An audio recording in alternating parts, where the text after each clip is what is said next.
¿Vamos a pasear? Sí. Vamos a ver la muestra que Vicky nos prometió en el comienzo del programa. Adelante, Vicky.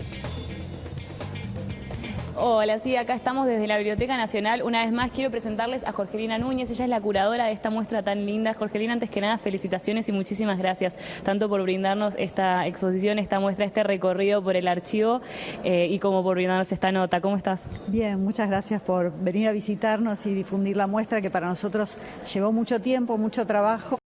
Hoy nos enorgullece. No, sin duda que sí, veníamos de 9 a 21 horas, entrada libre y gratuita, y los fines de semana de 12 a 19 horas. Vengan, acérquense, la biblioteca es enorme y hay mucho, y hoy estamos acá en Emancipadas, estereotipos, luchas y conquistas. Vamos a hablar de la historia, de la constitución de la nación argentina de la mano de las mujeres, ¿no? Vamos a arrancar por una parte que arranca ahí, que me gusta mucho, que se llama Un movimiento que no se detiene, porque esto, arranca desde el primer día, digamos. Sí, la idea de la muestra fue un poco hacernos cargo o pensar desde la biblioteca y a través del acervo de la biblioteca qué podíamos aportar a la historia de luchas de las mujeres en la Argentina, y entonces fuimos a la búsqueda de nuestros materiales y ahí nos encontramos con algunas perlitas muy significativas y que nos pone muy orgullosos que estén en la biblioteca. Por ejemplo, una de ellas son las tesis de las primeras graduadas universitarias. Las primeras graduadas universitarias fueron médicas y nos encontramos que las tesis originales estaban acá en la biblioteca, y lo curioso al ponerlas juntas es que nos damos cuenta que son todas tesis referidas a problemas ginecológicos, con lo cual teníamos una información de la que carecíamos hasta este momento, que era que las primeras médicas argentinas fueron también pioneras en la investigación ginecológica. Eso ya es un puntapié muy importante. También tenemos la primera graduada en Filosofía y Letras, que es Elvira López, y la tesis de graduación de Elvira López, estamos hablando de 1901, se llama justamente El movimiento feminista. Otra de los hallazgos que tuvimos acá fue encontrar que en 1910 se realizó el primer Congreso Femenino Internacional en Buenos Aires, y las actas y los votos del Congreso están acá en la biblioteca. Impresionante, estamos hablando del 1900, uno piensa que hablamos de feminismo hoy, que hablamos de mujeres feministas o de personas feministas hoy, y esto es una historia hace mucho tiempo. La muestra arranca con unas palabras de la directora de la biblioteca que me gustan mucho, que habla de esta punta del iceberg, ¿no? Estas supuestas excepciones, porque no sé si lo fueron tan así, que hacen visible después el ejemplo del trabajo de muchísimas mujeres. Bueno, veíamos en medicina, en ginecología, en literatura y en letras, ni hablar en política. Son muchas las partes que componen esta muestra. Jorgelina, contanos rápidamente para quienes se vayan a acercar, cuáles son las partes que componen esta exposición. Bueno, arrancamos, como te decía, con las tesis de las feministas, pero también tenemos ya anteriormente, entre 1830 y 1870, las primeras publicaciones feministas que se hacen en la Argentina. Son alrededor de 6 revistas escritas y dirigidas por mujeres para mujeres. Estas son también un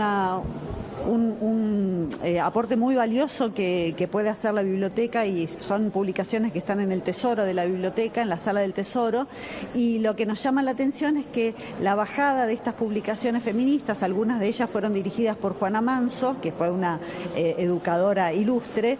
Bueno, justamente, perdón, ¿no? De estos nombres que resaltaron, de estos nombres que nos acordamos. Exacto, y ellas dicen cosas como, por ejemplo, esta publicación sobre modas, teatro, cuestiones femeninas, pero hablan fundamentalmente debajo de eso de la emancipación de la mujer. Y entonces en el arco, digamos, en la presentación de estas publicaciones dicen emancipación para la mujer, igualdad de sexos. O sea, ya estamos hablando de 1830 a 1870. No, impresionante, es que uno de verdad se olvida cuánto tiempo hace de esta lucha. Por eso me gusta mucho eso que dice movimiento que no se detiene, porque es como que arranca muy temprano y todavía, si bien se avanza un montón y se lucha y se consiguen y se adquieren derechos y somos más inclusivos en muchas cosas, hay cosas que pareciera que no las terminamos de entender. Hay dos partes que, bueno, hablábamos con Jorgelina, que están muy buenas para compartir. Una es de un tema que creo que hasta el día de hoy, y mismo en el feminismo, ¿no? En el movimiento y en la militancia feminista, Aguas. Parteaguas. Es una gran discusión que no queríamos obviarla porque, bueno, es una discusión que está presente y que es en relación con la prostitución, ¿no? El Estatuto de Trabajadoras Sexuales, por un lado, y por otro lado, la corriente abolicionista, que, bueno, tiene una perspectiva completamente diferente. Esa discusión está presente en nuestros días y entonces cuando quisimos un poco recuperar la historia,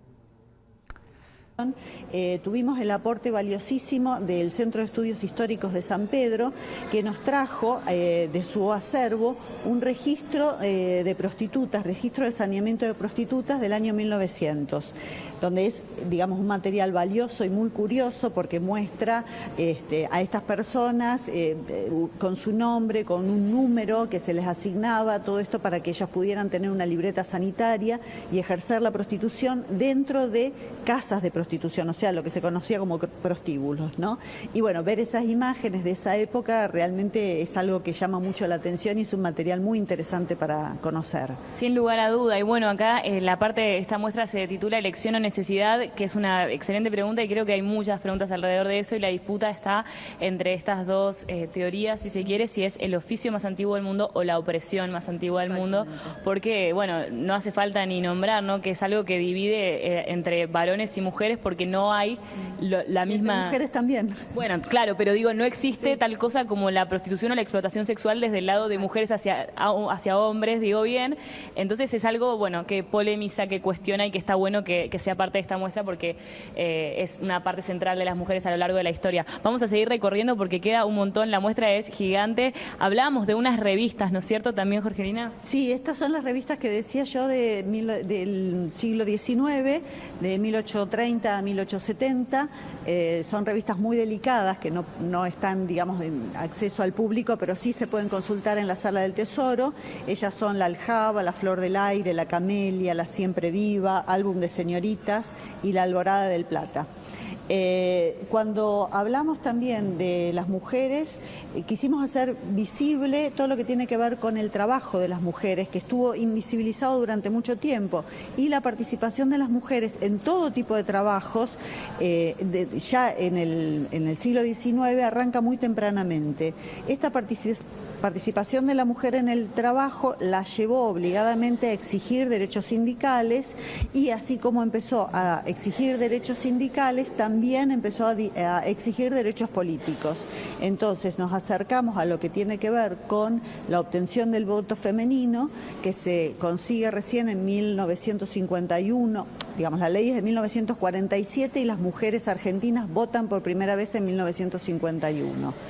Eso quisimos reflejarlo de alguna manera en el lugar que ocuparon esa noticia de la obtención del voto femenino en los diarios de la época.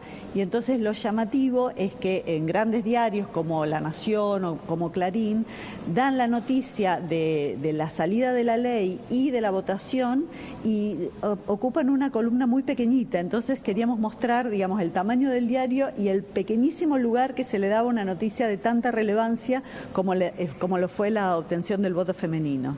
No, es que es increíble la historia que tenemos y cómo cómo se relató, ¿no? El relato que nos han hecho. Quiero, para cerrar, dirigirnos a un lugar que es acá a la vueltita, se lo marco a Jota, que ya me odia de todo lo que lo estoy haciendo caminar, pobre, para terminar con algo que si bien falta mucho, porque falta toda la parte más actual de esta muestra, que es toda la parte de Ni Una Menos, me imagino que tratarán el tema de aborto, bueno, veo ahí lesbianas no están solas, porque hablamos de la historia de mujeres y disidencias, como aprendimos, por suerte, bien aprendimos a decir ahora, pero bueno, esta parte en donde habla de un papel y no un trapo, que es más o menos el rol que ocupaba la mujer en los medios, en la cultura, en el arte, y acá hay como una obra... Una instalación. Exacto.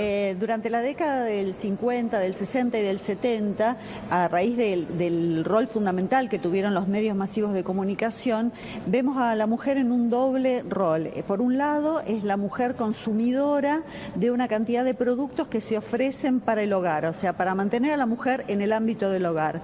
Y por otro lado, la mujer es tomada como objeto de las publicidades en este rol de belleza y de placer para el varón que tiene que ofrecer, ¿no? Entonces quisimos hacer esta instalación un poco representada con la peluquería y las revistas de moda y publicidades que son de distintas épocas, de distintas décadas, y del otro lado, un poco de este lado, centrarnos en las mujeres que representaron los contraestereotipos, es decir, mujeres de la cultura que muy tempranamente salieron a denunciar estos lugares congelados hacia la mujer, como fueron, bueno, Alfonsina Storni, Victoria Ocampo, Angélica Gorodiller, María Elena Walsh, Sandra Mianovich y Celeste Carballo, es decir, quienes se opusieron muy vehementemente y de un lugar muy incómodo para el resto de la sociedad a desnudar quiénes eran, ¿no? No solamente eran feministas, sino que también hicieron pública su homosexualidad, se empezó a hablar a partir de esa presencia de ellas de lo que era el lesbianismo, algo que era totalmente tabú para la época, y también, por ejemplo, en este caso, en el caso de la revista Sur, dirigida por Victoria Ocampo, en 1971 ella hace una encuesta a 75 mujeres a las cuales les pregunta, entre otras cosas, sobre el aborto, es decir, algo absolutamente rupturista y precursor para la época, temas de los que no se hablaban aparecen en esta encuesta de la revista Sur del año 1971. Impresionante, la verdad es que es un recorrido intenso, súper rico, súper encontrar los principios de todas las cosas que hoy, por las cuales hoy luchamos, discutimos, debatimos, pensando que somos eso, rupturistas, pioneros, sin darnos cuenta de que, bueno, somos esa punta del iceberg, nada más que eso, de una lucha gigante que han hecho todas estas mujeres cuyos nombres conocemos, que se pudieron destacar y que hicieron pública una lucha por la visibilidad y, bueno, por todo lo que ya sabemos. Jorgelina, te agradezco un montón, es un placer, los invito, los vuelvo a invitar desde la Biblioteca Nacional, que queda entre Agüero y Gallo, sobre las Heras. Acérquense, la entrada es gratuita, de lunes a viernes, de 9 a 21 horas, no tienen excusa, y los fines de semana de 12 a 19 horas. Me olvidé una cosa que les quería decir, hay un catálogo muy lindo, que lo pueden comprar acá en la biblioteca, pero que lo pueden descargar gratis desde la web de la Biblioteca Nacional. Es una mini enciclopedia del feminismo, de la lucha de las mujeres y de la historia argentina, la verdad, porque lo es, así que les recomiendo que también se acerquen y lo descarguen, o se acerquen y lo compren a quienes nos gusta todavía conservar los libros, y ese olorcito está muy bueno. Bueno, me despido, nos estaremos encontrando mañana desde algún otro punto de esta ciudad hermosa que nos queda por recorrer. Muchas gracias, Vicky, muchas gracias a la especialista, la curadora de esta muestra fabulosa. Para entender el presente de hoy hay que hacer historia y revisar un poco quiénes fueron estas mujeres argentinas que marcaron un poco el camino. Y nosotros ahora somos testigos de este cambio, de esta deconstrucción. Hacemos la última pausa y ya venimos con la recta